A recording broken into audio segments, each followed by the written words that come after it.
Hello friends, in past video we are clear the concept regarding the supplementary unit of SI system, and we are also try to get the idea about the degree and the radians, okay, and what is the importance of pi which help us to resolving the rotational phenomenon with the linear phenomenon, otherwise linear phenomenon to the rotational phenomenon. Okay, now in this video we are try to elaborate the units that we are used, but that unit are the some measures. So by using which instrument we can measure the particular physical quantity. So for that in this video we are focusing on the length. If we have to measure the length of the given criteria, then what should I do?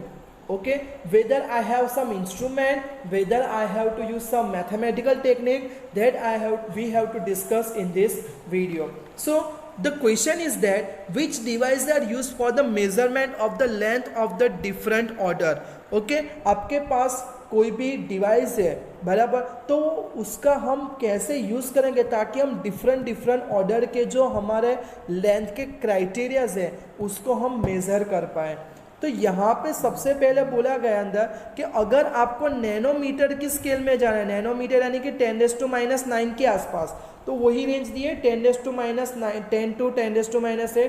तो उसके लिए हम generally क्या use करते हैं, microscope use करें. याद रखो माइक्रोस्कोप यहाँ पे इलेक्ट्रॉन वाला माइक्रोस्कोप है. हम जो बायोलॉजी की लेबोरेटरी में माइक्रोस्कोप यूज़ करते हैं ना, उसकी तो जो रेंज है वो 10⁻⁶ तक ही है, इसीलिए उसको माइक्रोस्कोप बोला जाता है. माइक्रो यानी कि 10⁻⁶. पर यहाँ पे उन्होंने लिखने में मिस्टेक की है, दैट इज़ इलेक्ट्रॉन माइक्रोस्कोप बराबर. और यहाँ पे हम जो मेथड यूज़ करते हैं वो क्या करते हैं, मोनोमोलिकुलर लेयर मेथड यूज़ करते हैं. वो क्या है वो हम आगे के कोई वीडियो आएंगे उसमें से एक वीडियो में हम डिस्कस करेंगे अंदर बराबर. फिर अगर मुझको उससे थोड़ा ज़्यादा डिस्टेंस मेज़र करना है, यानी कि सब डिस्टेंस के लिए एक ही इंस्ट्रूमेंट ऐसा नहीं है, उसका कुछ ना कुछ ऐसा प्रोसीजर है ताकि वो हमको वो रेंज के डिस्टेंस फाइंड आउट करने में इजी कर देता है हमारे लिए. पर अगर हमको उससे थोड़ा छोटा डिस्टेंस मेज़र करना है अंदर बराबर, यानी कि 10⁻⁵ है, 10⁻⁴ है, तो ऐसे डिस्टेंस के लिए हम लेबोरेटरिकल इंस्ट्रूमेंट यूज़ करते हैं जिनके नेम है micrometer, screw gauge, spherometer, vernier callipers. Vernier callipers की जो मेजरिंग एबिलिटी है वो कहाँ तक है, 10⁻⁴ तक है अंदर बराबर. जबकि माइक्रोमीटर, स्क्रू गेज और स्फेरोमीटर की जो कैपेसिटी है कहाँ तक है, 10⁻⁵ मीटर है. अगर हमारा प्रैक्टिकल करने का सेशन है वो पॉसिबल हुआ ये ईयर में अंदर बराबर, तो हम ये तीनों के तीन डिवाइस से कैसे मेजर करते हैं, कैसे हम कैलिब्रेशन कर सकते हैं इतने छोटे डिस्टेंसेस, वो हम इजीली प्रैक्टिकल करेंगे तभी हमको पता चलेगा. यानी कि प्रैक्टिकल कर पाने का ऑप्शन मिलेगा तब जाके हम इसके प्रिंसिपल है उसको इफेक्टिवली क्या करेंगे, लर्न करेंगे. और इसमें जो मेथड है वो क्या है, डायरेक्ट मेथड, यानी कि वो डिवाइस बना उसकी जो प्रोसीजर है उसको डायरेक्टली आपको फॉलो करना है अंदर बराबर. उससे बड़ा डिस्टेंस मेजर करना है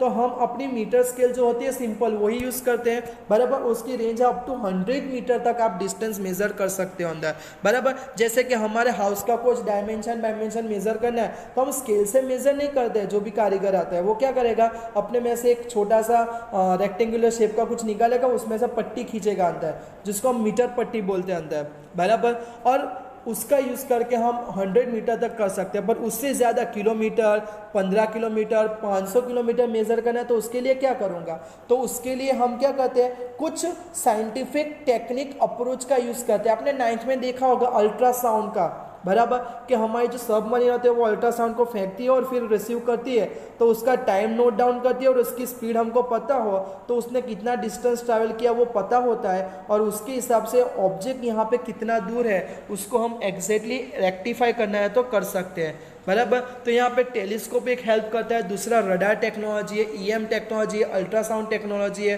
बराबर, इंफ्रारेड रे टेक्नोलॉजी है. तो सारे के सारे जो वेव्स टेक्नोलॉजी है वो हमको इनडायरेक्टली बराबर यहाँ पे इतने सारे डिस्टेंस के लिए हेल्प करता है. और बहुत ही दूर के डिस्टेंस फाइंड करने हो अंदर, जैसे कि मुझे यहाँ से लेकर सन का डिस्टेंस फाइंड करना है बराबर, फिर यहाँ से लेकर मुझे कोई और जगह का करना है, तो उसके लिए भी हम EM वेव्स का यूज़ करें जिसमें रेडियो वेव्स की बात होती है. पर यहाँ पे प्रॉब्लम क्या है कि यूनिवर्स में भी बहुत सारे डिस्टॉर्शन है जिसमें से रेडियो वेव प्रोड्यूस होते हैं, तो वहाँ से रिफ्लेक्ट बैक करके वो रेडियो वेव आएगा, तो वो अच्छा होगा कि नहीं होगा वो हम बोल नहीं सकते। तो उसके लिए हमने मैथमेटिकल काम किया है। मैथमेटिक्स लिमिट खत्म होती है साइंस की तभी रोज होता है अंदर, बराबर है। तब यहाँ पे हम इसी वीडियो में डिस्कस करेंगे कैसे एक पैरेलक्स मेथड से हम यहाँ पे बैठे बैठे सिंपल कैलकुलेशन से कोई भी प्लैनेट हो, अदर प्लैनेट, यहाँ से बैठे बैठे उसका डायमेंशन भी हम डिसाइड कर पाएंगे और यहाँ से वो कितना दूर होगा वो भी हम मैथमेटिकली बोलना है तो बोल पाएंगे अंदर। समझ में आ रहा है सबको इतना पार्ट, बराबर। तो हमको उससे पहले समझना है एक चीज़ जिसको हम बोलते हैं पैरेलक्स, क्योंकि ये फार डिस्टेंस के जो प्लैनेट है उसको मेजर करने के लिए हम जो टेक्निक्स है उसको पैरेलक्स मेथड बोलते हैं। तो पहले पैरेलक्स है क्या वो हमको पता होना चाहिए अंदर।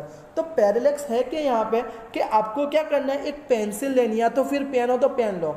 आपके घर पे जो कॉर्नर है तो कॉर्नर पे आपको पेन है इस तरह से रखनी है ताकि कॉर्नर की लाइन और प्लेन की लाइन एक जैसी लगे। आपको समझ में आ रहा है थोड़ा बहुत। तो यहाँ पे स्टार्टिंग में हमको पैरेलक्स समझाने के यही लिखा है अंदर कि when you hold a pencil in front of your against the some specific point on the background like the wall, and look at the pencil first throughout your left eye and then look at the pencil through the right eye, what you are observing। Okay, हमको pen pencil का छोड़ दो, आपके हाथ में अभी mobile होगा, अभी वीडियो देख रहे हो तो बराबर, तो आपके हाथ थोड़े लंबे कर दो और आप क्या करो, आप अपनी एक आंख बंद करो, दूसरी आंख खुली रखो, फिर दूसरी आंख बंद करो, पहली वाली आंख खोलो, ऐसा कंटिन्यूसली करते रहो। तो आपको क्या लगेगा, आपका जो मोबाइल है ना, क्या लग रहा है, मूव होते होते लगेगा अंदर। समझ में आ रहा है, लेफ्ट राइट ऐसा मूव करेगा ना, ऐसा आपको लगेगा अंदर।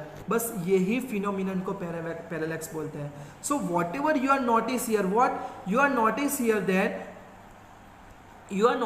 दैट कि you would the position of the pencil seem to be changed with respect to the point, बराबर। यानी कि आपका जो रेफरेंस पॉइंट है उसके हिसाब से आपका जो पेंसिल है, यानी कि आपका यहाँ पे मोबाइल है, उसका पोजीशन आपको क्या होगा, चेंज होता हुआ दिखाई देगा होगा अंदर, बराबर। तो उसी को हम क्या बोलते हैं, पैरेलक्स मेथड बोलते हैं अंदर, बराबर। और यहाँ पे पैरेलक्स जो दो है, यानी कि आपने एक आई से देखा उसका रे ड्रॉ करो, दूसरी आई से देखा उसका रे ड्रॉ करो, उसके बीच में जो एंगल बनता है तो उसको हम क्या बोलते हैं, पैरेलक्स एंगल बोलते हैं अंदर। क्या बोलते हैं, पैरेलक्स एंगल बोलते हैं अंदर, बराबर। और यहाँ पे आपकी जो दो आई के बीच में जो डिफरेंसेस है उसको हम बेसिस बोलते हैं अंदर। क्या बोलते हैं, बेसिस, क्योंकि एक आंख हमारी यहाँ पे, दूसरी यहाँ पे, और इस तरह से हम ऑब्जेक्ट को देखते हैं। तो ये जो एंगल बना हमारा, बराबर, वो पैरेलक्स एंगल बना अंदर।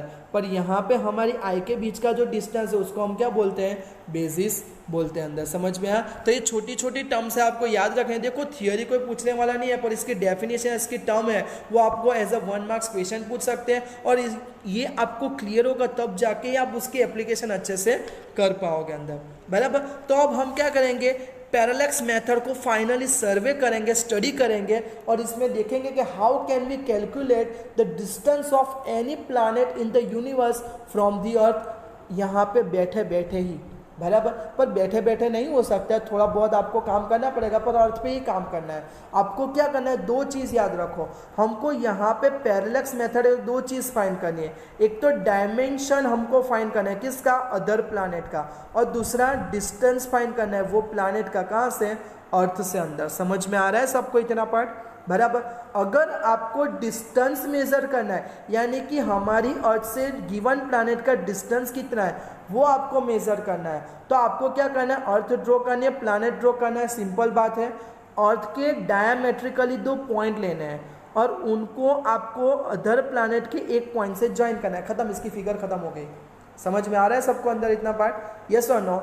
अगर आपको डिस्टेंस मेजर करना है तो आपको क्या करना है कि अर्थ के डायमेट्रिकली दो पॉइंट लेने हैं आपको, बराबर, और वो दो पॉइंट को गिवन प्लैनेट के कोई भी एक पॉइंट पे, यानी कि उसके सेंटर पॉइंट पे आपको क्या करना है, सेंटर यानी कि ये वाला नहीं है, बॉर्डर वाला सेंटर, आपको वहाँ पे फोकस करना है। तो यहाँ पे जो आपका एंगल बनेगा, बराबर, उसको हम थीटा बोलेंगे। ये जो आपको वैल्यू मिल रही है उसको हम डिस्टेंस बोलेंगे, और ये जो आपको मिल रहा है उसको हम कर्वेचर भी गिन ले तो कोई प्रॉब्लम नहीं है। बराबर है। तो ये आपका क्या होगा, डायमीटर ऑफ अर्थ होगा कि नहीं होगा अंदर, बराबर। यहाँ पे सिंबल की थोड़ी रफा दफी की है उन्होंने, तो आपको जो भी कन्वीनियंट लगे वो सिंबल यूज़ का। आपको डिस्टेंस हम x लेते हैं तो हम यहाँ पे x ही यूज़ करेंगे, डायमीटर के लिए d यूज़ करते हैं तो यहाँ पे d करें, ताकि हमारे मगज में केमिकल लोचा ना हो सॉल्व करते करते। यहाँ पे उन लोगों ने ये कर दिया है कि अपने हिसाब से सिंबल दे दिए, तो यार ये क्या है, हम कन्फ्यूज खुद ही होंगे ना अंदर, बराबर। अब इसको सॉल्व कैसे करना है आपको, यानी कि आपको करना क्या है कि कोई भी प्लैनेट का आपको डिस्टेंस फाइंड करना है, तो आपको आपके अर्थ के एक पॉइंट पे जाओ और फिर सामने वाले दूसरे पॉइंट पे जाओ और आप अपने रेस को क्या करो, ट्रेस करो, दोनों के बीच में एंगल फाइंड करो। देखो ये एंगल फाइंड करना आज के टाइम पे हमारे लिए बहुत सिंपल है अंदर, क्योंकि हमको पता है कि एंगल की वैल्यू 360 से कभी एक्सीड होती नहीं है, और 360 डिग्री मेजर करना हमारे लिए क्या है, बाएं हाथ का खेल है। ऐसे इंस्ट्रूमेंट हमारे पास अवेलेबल है कि हम ये दो रे के बीच में कितना एंगल है वो इजीली फाइंड करना हो तो कर सकते हैं, समझ में आया। और हमारी अर्थ का डायमीटर क्या है वो भी हमको पता है। तो हमने एक चीज़ पढ़ी थी 9-10 में कि अगर आपके पास सर्कल हो, ये उसका सेंटर हो अंदर, बराबर, सेंटर से ऐसे दो रेडियस वाली लाइन लो, तो इसको हम क्या बोलते थे, आर्क लेंथ बोलते थे, याद है। और ये आर्क लेंथ की फॉर्मूला हम क्या लिखते थे, रेडियस लिखते थे और एंगल करते थे अंदर, बराबर। आर्क लेंथ को अगर हम एल बोले तो एल इक्वल टू क्या लिखते हैं हम, रेडियस इंटू थीटा लिखते हैं कि नहीं लिखते नहीं, बराबर। यही चीज़ आपको यहाँ पे करनी है। अगर आप ये फिगर बना रहे हो तो डी आपका अपने आप में रेडियस ही तो हो गया अंदर, यस और नो। और ये आप जो ले रहे हो वो क्या हो गया, आपका आर्क लेंथ हो गया। तो यहाँ पे आर्क लेंथ है वो अल्टीमेटली डायमीटर ऑफ अर्थ बन रहा है। जो कैपिटल डी है, जो हम अर्थ से लेके प्लैनेट का डिस्टेंस बात कर रहा है, वो हमारे आर्क की क्या बन रही है, रेडियस बन रही है, और एंगल तो जो है वो बन ही रहा है। तो हम यहाँ पे फॉर्मूला लगाए तो फॉर्मूला क्या होगी हमारी, भाई डायमीटर को डी लेंगे, यहाँ पे ये सारे पैरामीटर मत फॉलो करो, अर्थ का डायमीटर हम डी बोलते हैं, जिसको हम आर्क बोलेंगे, इक्वल टू क्या होगा, रेडियस, रेडियस यानी कि डिस्टेंस एक्स, और क्या होगा, एंगल थीटा होगा। जिसको फाइंड करना है उसको क्वेश्चन मार्क बना दो, हमको एक्स फाइंड करना है, एक्स की फॉर्मूला क्या होगी भाई, डी डिवाइड बाई थीटा होगी कि नहीं होगी। याद रखो ये इक्वेशन को आपके टेक्स्ट बुक के इक्वेशन के साथ कंपेयर मत करना, क्योंकि हमने हमारी कन्वीनियंसी के हिसाब से यहाँ पे सिंबल लिए, और फिजिक्स में ऐसा है नहीं कि भाई आप टेक्स्ट बुक है वही सिंबल, अगर उसके रिलेटिव सिंबल अवेलेबल है, बराबर, और जगह पे भी यूज़ हुए हैं तो आप वहाँ पे कर सकते हो। जैसे समोसा एक लाड़ी से ना मतलब दूसरी लाड़ी से कैसे ले लेते हैं, वैसा यहाँ पे कि डिस्टेंस के लिए हम एक्स यूज़ करते हैं, पर यहाँ पे उन्होंने नहीं किया, हम कर सकते हैं क्योंकि एक्स भी डिस्टेंस रिप्रेजेंट करता है अंदर। समझ में आ गया, एकदम सिंपल टेक्निक है कि नहीं है अंदर, बराबर। तो यही चीज़ आपको ये पूरी थियोरी में क्या है समझाई गई है अंदर, बराबर। आपको आपकी जो वर्कशीट असाइनमेंट मिलेगा उसमें थियोरी पूरी दिखी होगी, पर आपको अपने वर्ड के हिसाब से यहाँ पे लिखना है, पहले फिगर ड्रॉ करना है, थोड़ा बहुत डिस्क्रिप्शन देना है, फिर आपको यहाँ पे ये समझा के आर्क लेंथ इक्वल टू क्या होता है ये समझा के आपको सिंपली क्या करना है, यहाँ पे ये फॉर्मूला है वो अपने टर्म्स में क्या करनी है, डिराइव करनी है अंदर। समझ में आ गया। अब उसी तरह से हम दूसरा फाइंड करेंगे, यानी कि हमारा जो अदर प्लैनेट है, यानी कि अदर जो यूनिवर्स का ऑब्जेक्ट है उसका डायमेंशन क्या है। तो उसके लिए हम क्या करेंगे, अर्थ और प्लैनेट तो ड्रॉ कर ही देंगे, पर फिगर उल्टी ड्रॉ करेंगे। अब हम प्लैनेट यहाँ से पृथ्वी के यानी कि अर्थ के एक पॉइंट से हम पहले हमारे ऑप्शन को यहाँ पे देखेंगे और फिर दूसरा यहाँ पे देखेंगे, यानी कि अब ये आर्क बन जाएगा, ये तो डिस्टेंस डी था वही का वही रहेगा, और यहाँ पे एंगल फॉर्म हो जाएगा। हमने डिस्टेंस ऑलरेडी फाइंड कर दिया था आगे वाली मेथड से, हम एंगल तो फाइंड कर सकते हैं। तो यहाँ पे आपको आर्क लेंथ मिलेगा कि नहीं मिलेगा, और ये जो आर्क लेंथ है वो ऑटोमेटिकली अपने आप में क्या होगा, diameter of the other planet होगा कि नहीं होगा। हमको फिर से यही फॉर्मूला अप्लाई करनी है कि भाई डायमीटर यानी कि फॉर्मूला क्या है, D equal to arc length, हमने यहाँ पे डायमीटर लिया, इक्वल टू क्या होगा, यहाँ पे डिस्टेंस एक्स था और थीटा था, तो हमको यही तो फॉर्मूला रखनी है, काम खत्म। तो देखो यहाँ पे भी आपको फॉर्मूला देखो प्रोडक्ट के फॉर्म में दिए, देखो अल्फा थीटा लिखा है, हाँ के ना, बराबर। और फिर हमने पास्ट वीडियो में ऑलरेडी कुछ कन्वर्जेशंस देखे थे, पर यहाँ पे चीज़ है क्या कि जब भी आप पैरेलैक्स मेथड का यूज़ करते हो तो यहाँ पे जो एंगल फॉर्म होता है वो इतना छोटा होता है कि 1 डिग्री से भी छोटा होता है। तो अगर 1 डिग्री से छोटा है तो उसको रिप्रेजेंट कैसे करेंगे, तो उसके लिए हमने एक स्केल बनाया कि 1 डिग्री को अगर हम डिवाइड करते हैं उसका छोटा यूनिट क्या है, 60 मिनट होता है, जैसे हम क्लॉक में बोलते हैं ना अंदर, वैसा ही है, बराबर। और 1 मिनट भी हो जाए तो उसके बाद 1 सेकंड ले सकते हैं, यानी कि 60 सेकंड ले सकते हैं, यानी कि 1 डिग्री का 3600 पार्ट भी आप ले हो तो उसको सेकंड में हम रिप्रेजेंट करते हैं, यानी कि आपको कभी एंगल मिनट में या सेकंड में दिया हो तो आपको पता होना चाहिए कि 1 डिग्री इक्वल टू मिनट हो तो 60 मिनट होगा, बराबर है, और 1 डिग्री को सेकंड में रिलेशन चाहिए तो 3600। ये हमारी क्या है, स्टैंडर्ड फॉर्मूला। जैसे हम 1 मीटर इक्वल टू 100 सेंटीमीटर बोलते हैं, ऐसी डिग्री और सेकंड की और डिग्री और मिनट की स्टैंडर्ड, ये दो फॉर्मूला है जो आपको क्या करनी है, थोड़ी बहुत ध्यान में रखनी है, क्योंकि बहुत सारे एग्जाम्पल हो गए उसमें वो लोग सेकंड में एंगल देंगे, तो हमको क्या है, सेकंड में से डिग्री में कन्वर्ट करने की ज़रूरत पड़ी तो हम ये फॉर्मेट का यूज़ करेंगे। भाई 3600 सेकंड यानी कि 1 डिग्री, तो हमको अगर 2000 सेकंड दिया हुआ है तो उसके equal to how much. Simple बात है कि नहीं बात, क्रॉस मल्टीप्लाई करो, अपने आप में हमारा आंसर आ जाएगा कि नहीं आ जाएगा अंदर, बराबर। तो हमने ये वीडियो में फाइनली दो चीज़ समझी अंदर कि हम मेजरमेंट के लिए किस तरह से इंस्ट्रूमेंट का यूज़ करें, और उसमें हम कभी डायरेक्ट मेथड यूज़ करते हैं, कभी कभी इनडायरेक्ट मेथड यूज़ करते हैं, और उसमें हमने indirect method parallax method use की और उसको समझा कि किस तरह से ये मेथड हमको, बराबर, फारर ऑब्जेक्ट जो होता है, यानी कि फारर जो प्लैनेट स्टार्स होते हैं उसका डायमेंशन एज वेल एज उसका डिस्टेंस फाइंड करने में एकदम इफेक्टिवली हमको क्या करता है, हेल्प करता है अंदर, बराबर। उसके बाद और भी सारे कोई इंस्ट्रूमेंट है जिससे हम लेंथ मेजर कर पा रहे हैं, वो हम क्या करेंगे, नेक्स्ट वीडियो में डिस्कस करेंगे, और उसके बाद टाइम स्केल और वेट स्केल के बारे में भी हम क्या करेंगे, नेक्स्ट वीडियो में बात करेंगे। Okay, bye.